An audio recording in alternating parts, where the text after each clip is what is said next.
Engineer ang trabaho ko, pero sa bahay, handyman. Tara, samahan niyo ako sa mga tuklas ko.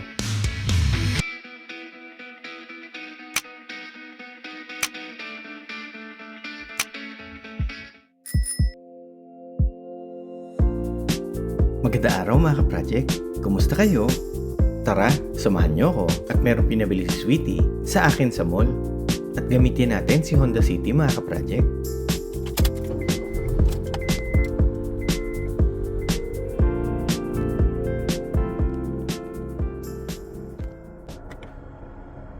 Uy, bakit ganun ang tunog ng aircon niya? Parang kakaiba ang tunog niya sa dati.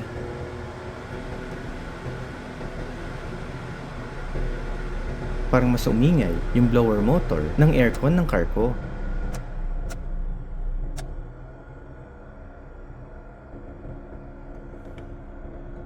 At medyo humina yung buga ng aircon niya mga ka-project.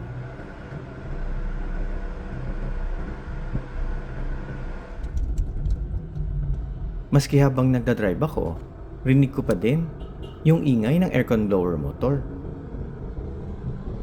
Naririnig niyo ba mga ka-project? Kakaiba yung tunog niya.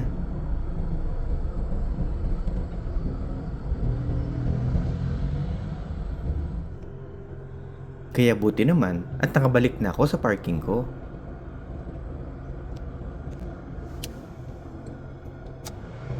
At medyo lumala yung ingay niya.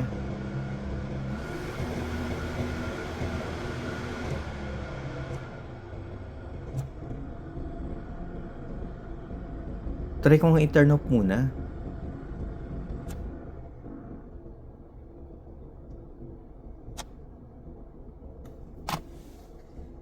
Hala, ayaw nang umandar. Kahit anong setting ng fan, ayaw niya nang gumana. Hala, baka pumutok yung fuse niya, yung relay, yung resistor, or yung aircon blower mismo ang nasira. Kaya sinabi ko siya kay Sweetie pag-akyat ko sa kondo.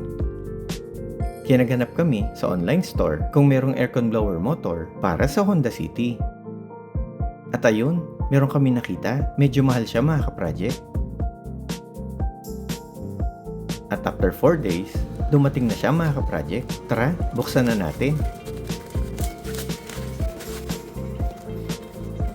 Uy, galing Thailand siya. Naisip ko sana na mag-Japan surplus muna. Pero dahil sa nabili ko din sa online store na condenser fan motor, okay pa naman siya until now. At saka mukhang legit naman yun. Kaya nag-try din kami bumili online nitong aircon blower motor. Ayun, okay siya. Bago nga. Aba, mukhang magkapareho sila mga ka-project. Sana magkasukat sila. At kung hindi, sayang yung pera at panahon ko kung ipapalit ko pa siya. At ito, nakita nyo to mga ka-project, balance weight yan nitong plastic blower. Nilagay yan sa specific na location niya para balanse ang ikot ng blower at hindi magwabol ang ikot niya. Kaya huwag niyo siyang tatanggalin mga ka-project. Tara, at ikabitan natin siya sa car ko. Dito ang location ng aircon blower niya, sa harap ng passenger seat sa ilalim ng glove compartment. Tatanggalin lang natin yung snap-on plastic cover sa ilalim. At makita na natin yung aircon blower motor niya.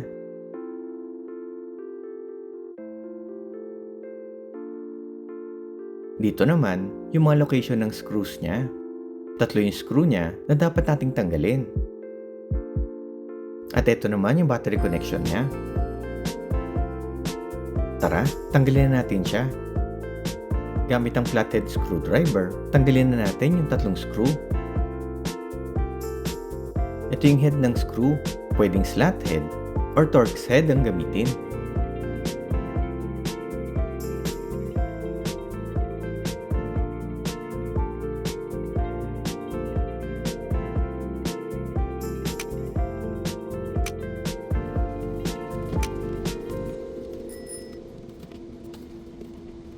Ayan, tatanggalan natin yung blower motor. Tanggalin naman natin yung 12 volt battery connection niya. Ayan, tanggal na siya. Ano kaya ang itsura ng loob nito? Ayun pala yung aircon filter niya mga ka-project. Dadaan muna yung hangin sa air filter bago pumunta sa loob ng evaporator ng aircon. Ayan, i-compare na natin yung binili nating bagong blower motor. Uy, ayos! Magkapareho nga sila mga ka-project. At hindi na sayang yung pagbili ko. Pero, check nga natin anong sira ng lumang blower motor.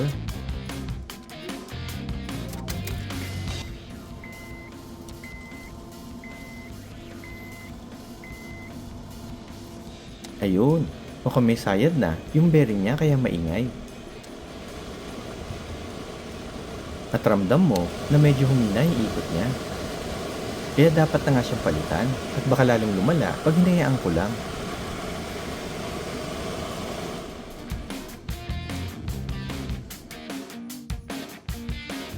Ngayon, subukan na natin yung bagong blower motor.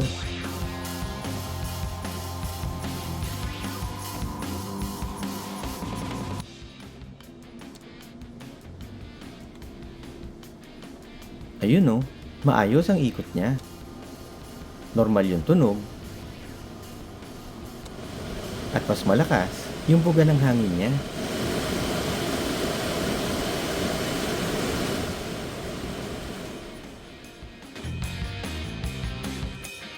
Okay, kabitan natin siya mga ka-project.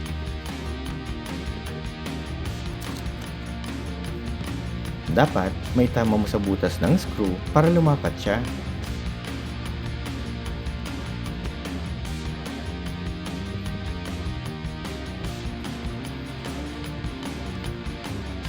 Tapos, ibalik na natin yung mga screw niya.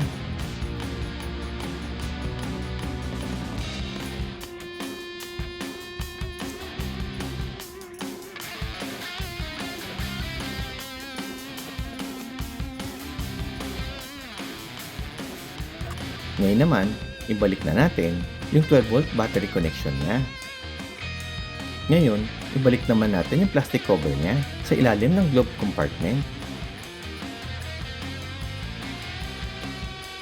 Itama lang natin yung clip niya doon sa slot para kumapit.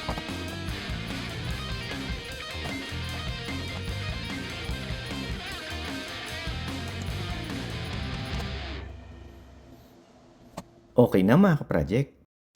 Na-check ko na rin pala yung resistor at fuse ng blower motor at okay pa naman sila.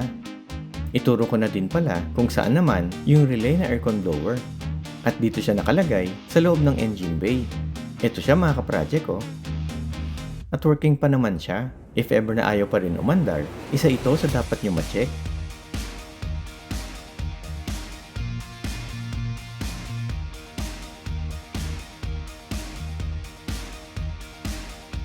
Okay, ngayon, bago naman paandarin yung blower, gamitan natin siya ng anemometer at mag-reading tayo mga ka-project. At kilometers per hour or kph ang gagamitin natin para makarelate tayo. Paandarin na natin yung makina at iset na natin aircon blower sa number 1. Ilagay na natin anemometer sa mga aircon louvers. Sa number 1 setting, 4.7 kph sa left front louvers at 2.4 kph naman sa side louvers. At 5.3 kph sa right front louver. Sa number 2 setting, 9 kph sa left front louver at 8.5 kph naman sa side louver at 9 kph sa right front louver. Okay, number 3 setting naman tayo. 13.9 kph sa left front louver, 13.4 kph sa side louvers at 14.7 kph sa right front louver. Ayan, ito naman yung max speed niya sa number 4 setting. Uy, grabe. 17.4 kph sa left front louver, 18.5 kph sa side louver, at 20 kph sa right front louver. Okay, ayos na siya mga ka-project. Sayang, hindi natin nakuhanan ng reading yung sa unang blower. Pero at least, meron tayong reference sa bagong blower motor. Ayan, pwede natin ulit gamitin ang Carco mga ka-project.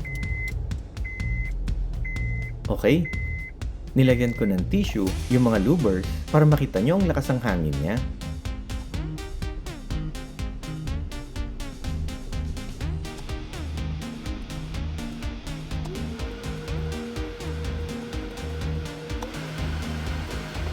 Ayos na yung aircon blower motor niya mga ka-project.